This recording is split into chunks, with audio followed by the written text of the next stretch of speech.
Sorry.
So I'm going to get like a 5-minute warning. So, yeah. Oh shit! Yeah, well, it's going around you now. But oh, it's over.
Coach Eck leaves his time for retaining. You need access to quality affordable patio karaoke.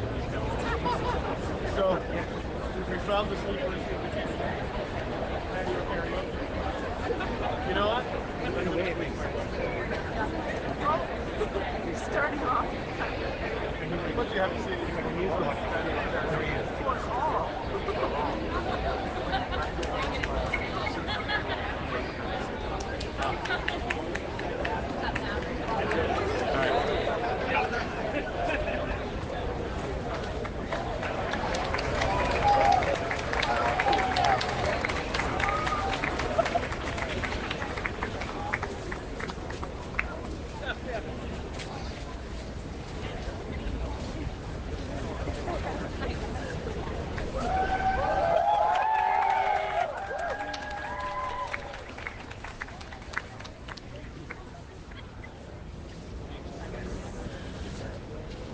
I want to begin by saying a few words directly to racialized Canadians who face discrimination every single day in their lives, even in a country like Canada. What I did hurt them, hurt people who shouldn't have to face intolerance and discrimination because of their identity. This is something that I deeply, deeply regret. Darkening your face, regardless of the context or the circumstances, is always unacceptable because of the racist history of blackface. I should have understood that then, and I never should have done it. Je veux d'abord dire directement aux Canadiens qui font face à de l'intolérance à tous les jours à cause de leur identité que c'est pas acceptable que dans un pays comme le nôtre, des gens soient encore victimes de racisme. Et le geste que j'ai posé, les gestes que j'ai posés ont blessé profondément ces gens-là qui doivent vivre à tous les jours avec de l'intolérance. À cause de l'historique raciste de ce geste, ce n'est jamais acceptable de foncer sa peau. J'aurais dû comprendre ça à l'époque et je n'aurais jamais dû le faire. Je m'en excuse profondément. Mr. Trudeau, hi, David Cochran with CBC News. Last night on the plane, when we asked you if the picture that emerged in the Time report was the only time you had done this, you left us with the impression there was only one other incident. And since then, Global News has released a video which seems to show that there was at least a third incident. So exactly how many times have you darkened your skin with makeup in an act that you have yourself described as racist? I shared the moments that I recollected, but I recognize that it is something absolutely unacceptable to do. And I appreciate calling it makeup, but it was blackface. And that is just not right.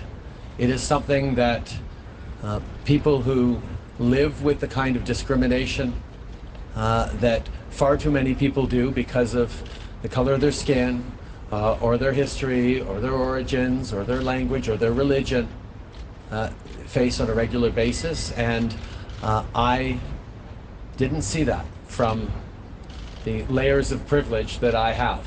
And for that I am deeply sorry, and I apologize. Okay. Je reconnais que c'était inacceptable. J'ai partagé les événements dont je me souvenais, mais la réalité c'est que ce serait jamais acceptable de foncer sa peau quand il y a des personnes qui vivent à tous les jours avec la discrimination à cause de leur identité. C'est pas la personne que je suis, j'aurais dû le savoir à ce moment-là et je le regrette profondément. So Mr. Trudeau, how many times? Is it just the three that we know about, or are there more incidents? Because you know people are looking for them. And if a candidate were to come forward now with this in their history, would you allow them to run for the Liberals in this election? I think that's a question that we would look at every step of the way. I think examining the case-by-case situation, examining the actions that someone has taken.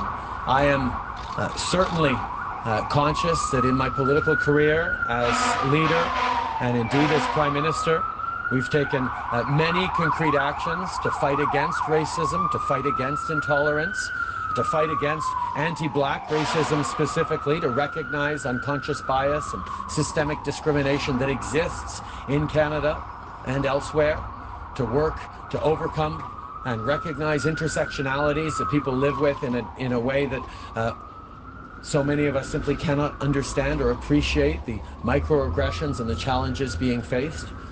So even though we've moved forward in significant ways as a government, what I did, the choices I made, hurt people who thought I was an ally.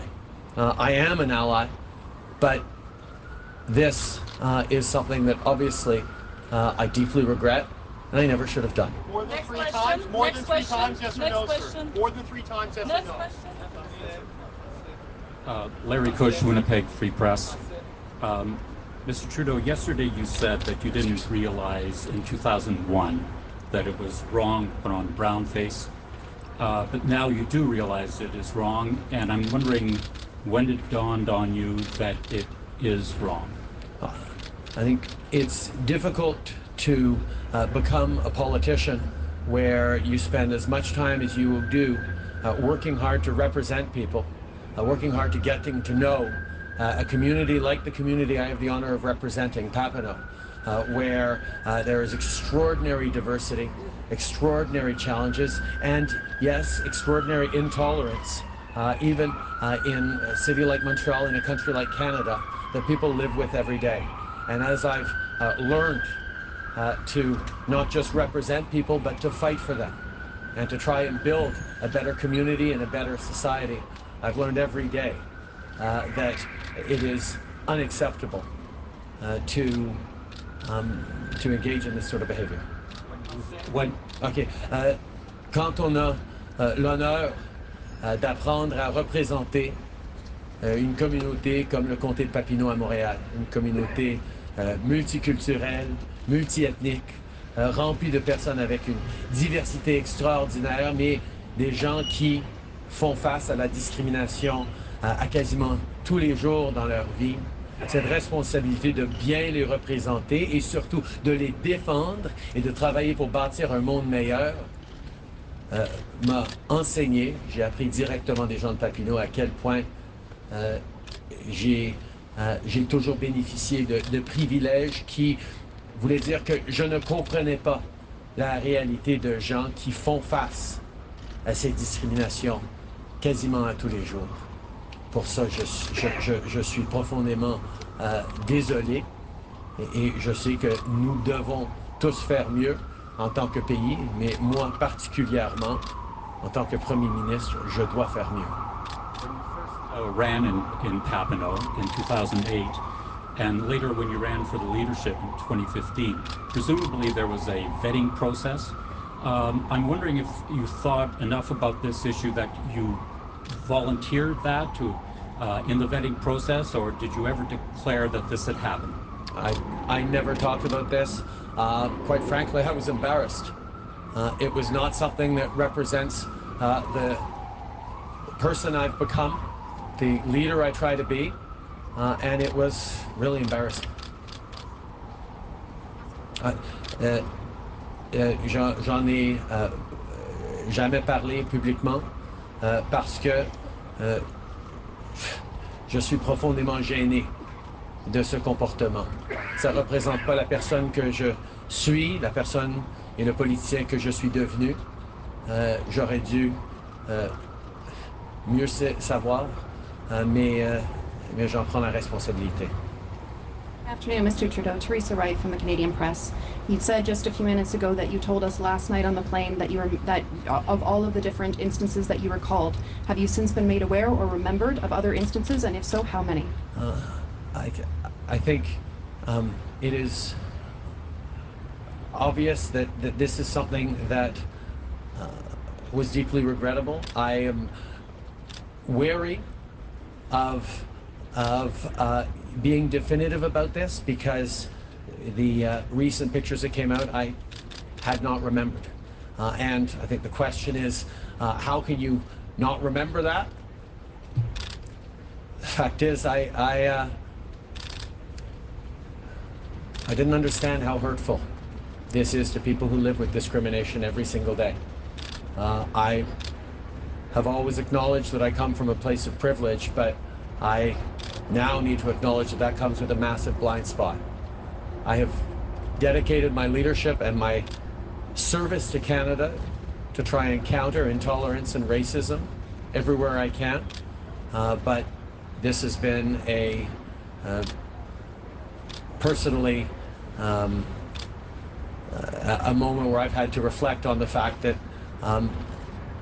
wanting to do good and wanting to do better simply isn't good enough, and you need to take responsibility for mistakes that hurt people who thought I was an ally, who hopefully many of them still consider me an ally, even though this was a terrible mistake. La réalité, c'est que je ne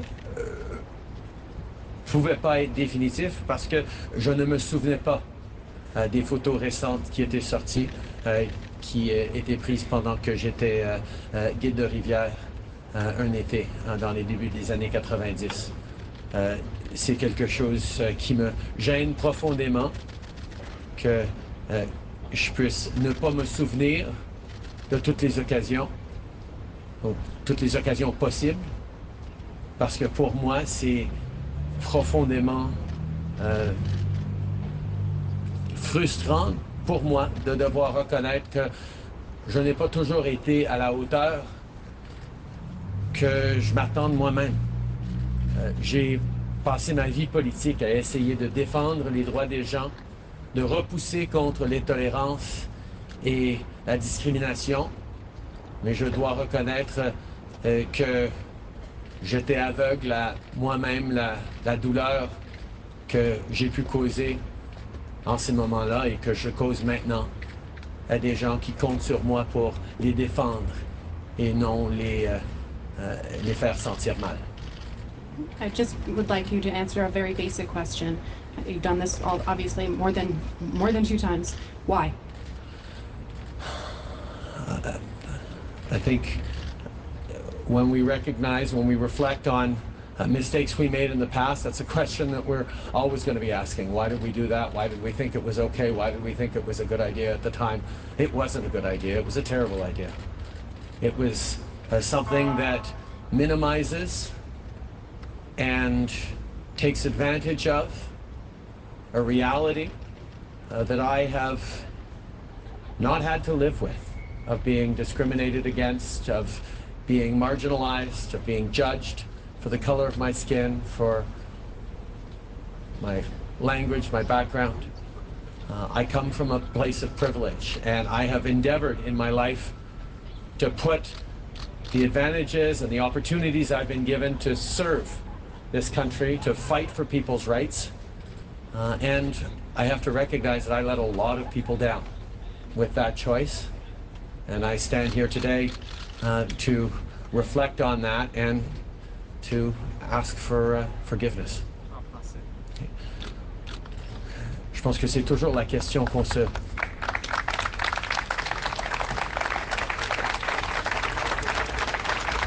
C'est toujours la question qu'on doit se poser quand on fait une erreur. Pourquoi est-ce qu'on l'a fait? Pourquoi est-ce qu'on pensait que c'était une chose qu'on pouvait ou devait faire? En réalité, que ça ne l'était pas, mais je ne comprenais pas en ce moment-là le privilège que j'avais de ne pas avoir été discriminé pour mon identité, la couleur de ma peau, ma religion, que j'ai pas eu à vivre avec l'intolérance que bien trop de gens, même dans un pays ouvert et respectueux comme le Canada, doivent vivre. C'est une réflexion que, évidemment, j'ai eue depuis, et je fais tout ce que je peux avec les opportunités que j'ai reçues dans la vie de servir et de bâtir une société meilleure. Mais la réalité, c'est que j'ai blessé des gens que j'étais censé défendre et aider. Et j'en suis profondément désolé. M. Trudeau, Philippe Vincent Foisy de Radio-Canada. Ce matin, vous avez parlé à vos députés, vous avez parlé des membres de votre personnel, à des leaders de la communauté. Qu'est-ce que vous leur avez dit? Qu'est-ce qu'ils vous ont répondu? J'ai parlé des choses que je suis en train de dire aujourd'hui. À quel point c'était une erreur, que c'était une chose que je n'aurais jamais dû faire, et que je sais que j'ai des collègues, des députés, des candidats, des amis, des alliés, des leaders communautaires qui m'appuient, qui font partie de cette aventure politique où on essaye de bâtir un monde meilleur, qui croient profondément en ce qu'on est en train de faire, que j'ai blessé directement. Des gens qui croyaient en moi, qui croient en moi encore, mais qui doivent vivre avec le fait que je leur ai fait mal par des choix insensés il y a des années. Et je leur ai dit que, évidemment, que je m'en excuse profondément, mais que nous allons continuer de travailler à tous les jours pour rendre le Canada meilleur et pour gagner la confiance des Canadiens, de pouvoir continuer à bâtir un pays meilleur à tous les jours.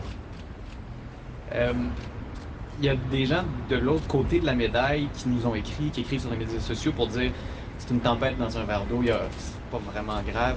Pouvez-vous peut-être expliquer pourquoi c'est grave et pourquoi c'est si grave au point que vous avez besoin de vous excuser? Il y a des gens qui, comme moi dans le passé, ont jamais à comprendre, ou certainement pas vivre, le genre de discrimination que trop de gens vivent à tous les jours.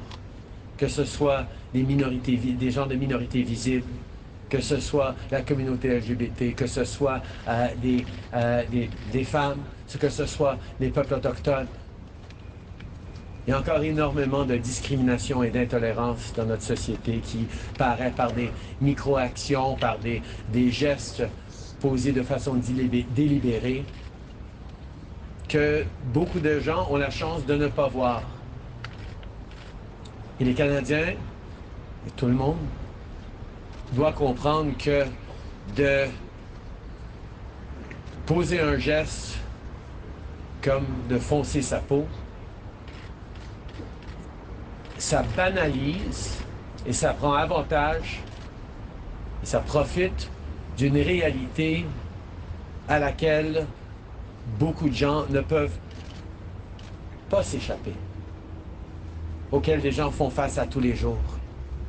Je pense que c'est un moment, certainement, quelque chose que moi j'ai appris au courant des dernières années, de vouloir bien représenter et servir des gens divers. C'est une réflexion que bien des gens doivent avoir. Hey, Glenn McGregor, CTV News. Mr. Trudeau, there's been confusion about the timeline of all of this. And I'm just wondering when you first told your campaign staff that there are these images of you out there that could be embarrassing if they were to come out in an election campaign. Did you know about this in 2015? Did you know about this before then? When did you tell those people that? As I said, I was embarrassed, particularly given the person that I've become and the leader I try to be, that fights for people's rights and defends people against intolerance and racism. And I didn't want to talk about it with anyone because I'm not that person anymore. I'm someone who understands the deep hurt caused by actions like that to people who live with discrimination every single day. When we found out that Time magazine was looking for a picture of that event, I told my staff. But ultimately, the call is mine on when to talk to people, when to act on things, and the buck stops with me and I take responsibility. You had a privileged upbringing. You went to good schools. Your father was Prime Minister and an internationalist. And I'm wondering if he knew that you were doing this in high school, appearing in blackface, and what he thought about it. And if he didn't know, what do you think he would have thought about it? My father raised me to try and defend people's rights. One of our family mottos has always been provide counterweights. It was the reason he gave for why he chose to go to Ottawa in 1965, when all the power tended to accrue towards Quebec City in the Quiet Revolution and Quebecers becoming strong and staying in Quebec. He said, no, we need to provide counterweights. And if you're strong, you need to go where your strength is most needed. That is the way he raised me. And I certainly have tried to use the privilege that you talk about, the opportunities that I've had in my life, to put them in service of people who didn't have the kinds of opportunities that I have. That's the kind of leader, the kind of Prime Minister I've tried to be, the kind of man I've tried to be, certainly the kind of parent I've tried to be. And in my conversations with my kids, a difficult conversation I had this morning about taking responsibility for your actions and learning from your mistakes. This is certainly something I think my father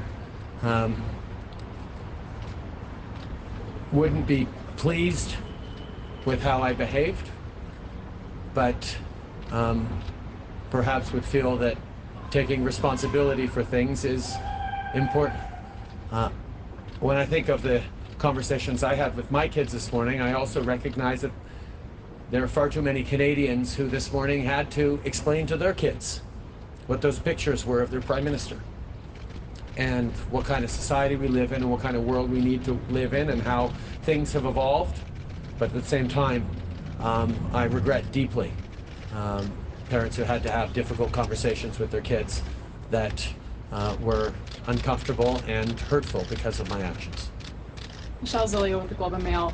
In 2001, students were being expelled for wearing blackface and brownface from schools. There was also a Spike Lee movie about it in 2001. When did you realize that blackface was racist? I think,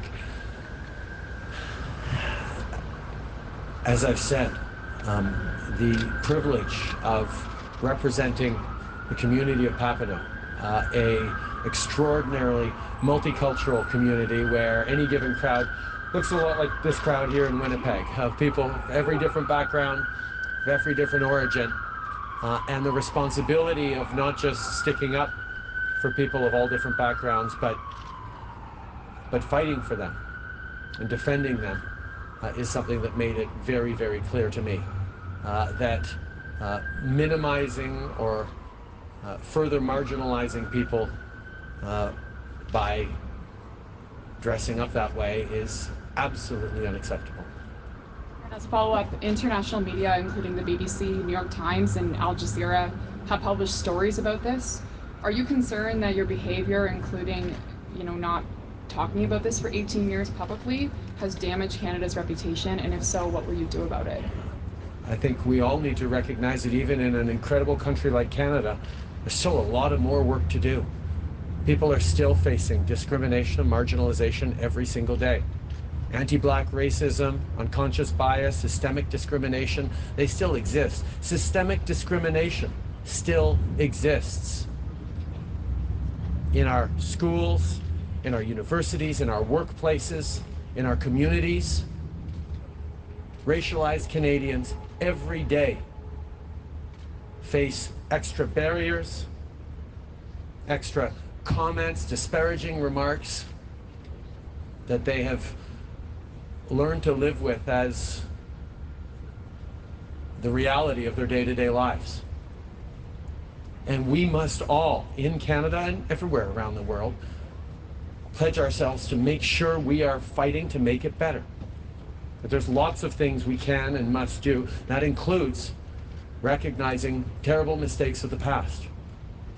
That's what I am doing, and that's what I have tried to do as Prime Minister in many occasions. And that's why we're going to continue to recognize that still Indigenous peoples in this country face unacceptable living situations, fewer opportunities. There's people who were promised shared partnership and stewardship of the land and respect were treated with everything but for centuries. And we are beginning on the road of reconciliation now, but there is still a long way to go. Canadians who come from different parts of the world, whether they're first generation or fifth generation, continue to face intolerance and marginalization. We have much more to do, and I am not afraid of standing up in front of the world and saying, Canada's a pretty great country, Canada's the best country in the world, but we have a lot more work to do, all of us. And that is something that I will continue to pledge every single day I have to doing. Brittany Hobson, APTN National News. I'm going to switch gears a little bit. Earlier this week, child advocates from across the country came together to say that the federal government is not doing enough to address youth suicides. If the Liberals are re-elected, will you implement a national suicide strategy prevention plan? And if so, when would you implement that and what would it look like? We've made significant moves forward on this terrible tragedy. There are far too many communities across the country where children are taking their lives, where suicidal ideation, where lack of opportunities, societal and intergenerational inequities have led to unacceptable rates of youth suicides and tremendous tragedies for families, for communities. We need to do a better job of addressing. And yes, we continue to move forward on things like national strategies to prevent youth suicide, but it takes more than just strategies. It takes concrete investments, which is why we've made investments in mental health service workers, in a hotline to help out for Indigenous communities, in investments in education and in new schools and in new health centers, and investments in Indigenous languages and culture, recognizing that someone who is proud of their identity and their language and can use their language is far less likely to fall victim to suicidal ideation and suicides. But the problem continues. We need to do much, much more, and we will continue to do much, much more if we get that opportunity. Also this week, a new report was released in Manitoba showing that that First Nations people are dying at younger rates than non-Indigenous people. But we know that that's happening across the board in Canada. And this continues to happen since the Liberals have been in power for the past 4 years. If re-elected, what are you going to do to change that? We have made significant progress over the past 4 years on tangible things like lifting boil water advisories. We've lifted 87 long-term boil water advisories in Indigenous communities, but there's still more than 50 to go, although we feel we are on track to lifting all those that remain by the 5-year mark in the spring of 2021 that we had committed to. We are investing in new schools, we're investing in new health centers, we're investing in better partnerships in support for First Nations and Indigenous post-secondary education. We're working directly with the Métis Nation on economic development and investments. We're moving forward on an urban and Indigenous strategy as well to recognize all those Indigenous peoples who face real challenges in our urban environments. There is so much more to do. We have taken meaningful steps forward that have made a significant difference in the lives of many Indigenous people. But we're the first to recognize there is still a long way to go.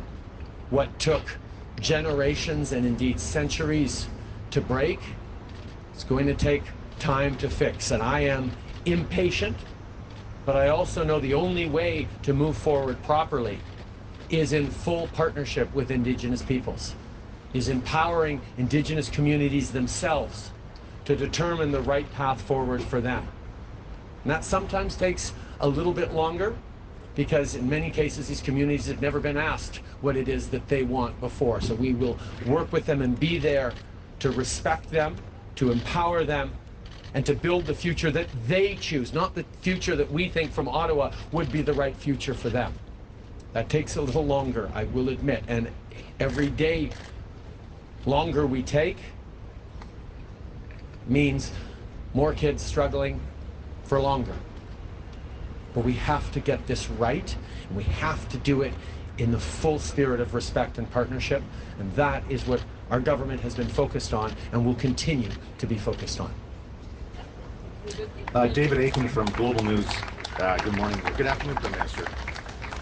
I know there'll be a lot of people here today of all races who will be very happy to hear you denounce racism in all its form and your earlier behavior. But the Prime Minister's job was not created so you could work through your issues. Maybe it's time that you realize you're not the indispensable man. As the leader of the Liberal Party, as the Prime Minister, you have very many capable leaders in your party, that perhaps you should step aside for some reflection, for some more understanding and discussion. Have you considered asking someone else to lead the party in this election?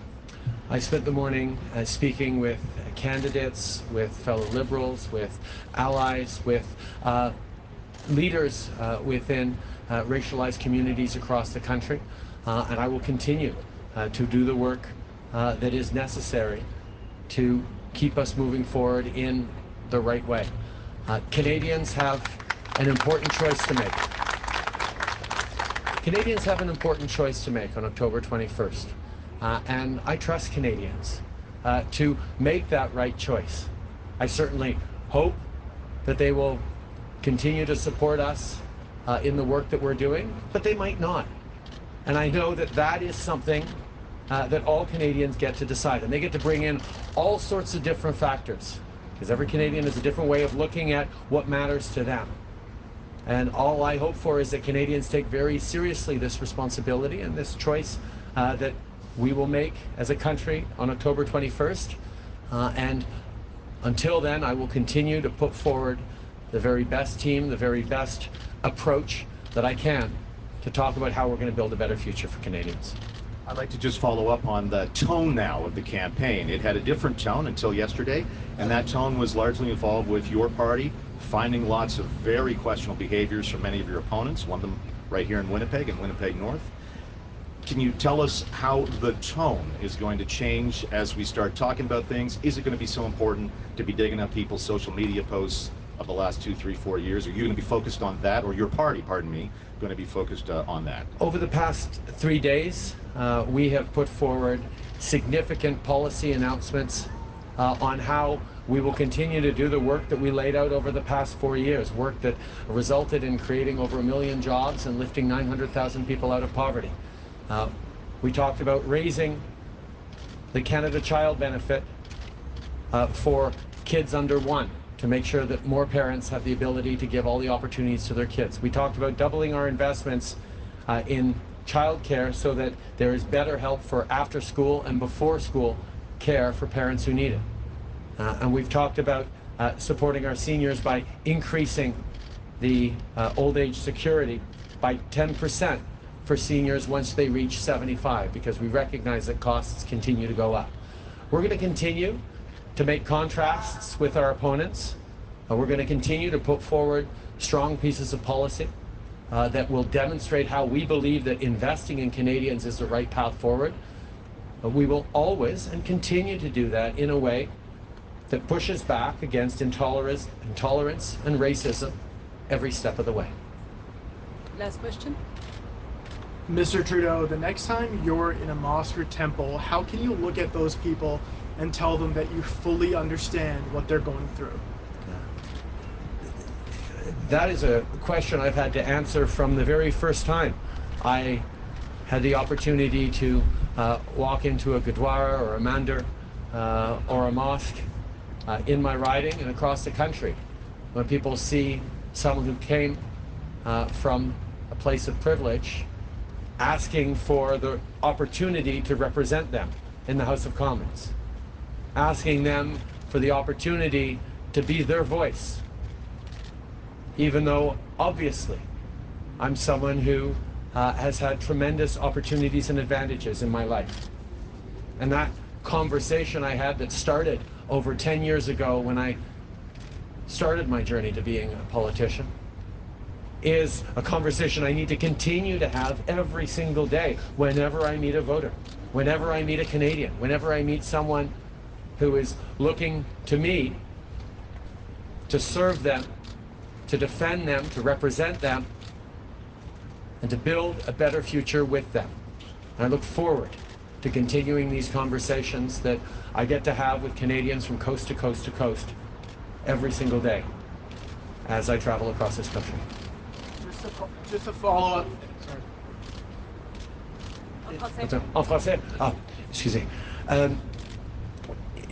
La question de comment je pourrais bien représenter quelqu'un de si différent de moi a été une question que j'ai dû répondre, à laquelle j'ai dû répondre depuis mes débuts en politique.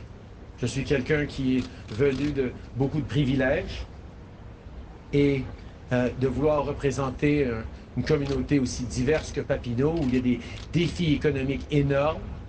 J'ai dû démontrer que je suis là pour mettre ma voix et mes capacités et les opportunités que j'ai eues au service de gens qui n'ont pas eu ces opportunités.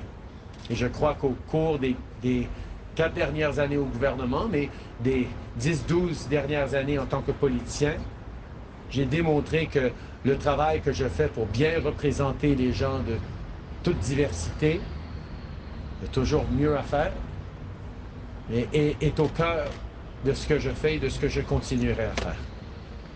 And just to follow up, you've apologized, but what policies and procedures would you enact that are anti-racism? Because as you can tell, there's people who have been affected by this. Indeed. We were the first Canadian government to recognize the UN Decade of People of African Descent. We were the first government to specifically put forward $25 million over the coming years for the Black community to support grassroots community organizations to create opportunities for Black youth. We put forward a national anti-racism strategy that talks about anti-Black racism, it talks about anti-Semitism, talks about Islamophobia. We have moved forward in a significant way in partnership with a broad range of Canadians of all sorts of diversities and their groups But we recognize, as you point out, there is always much more to do, and we will keep doing it. The choices we make on building a better future for all Canadians continues to be something that we are very much focused on as a country, as a government, and as a party. We will continue to focus on that.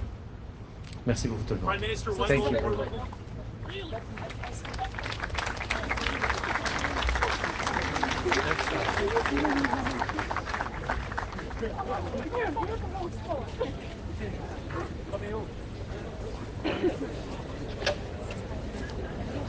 I just looking forward to it. I was like, look at that feeling.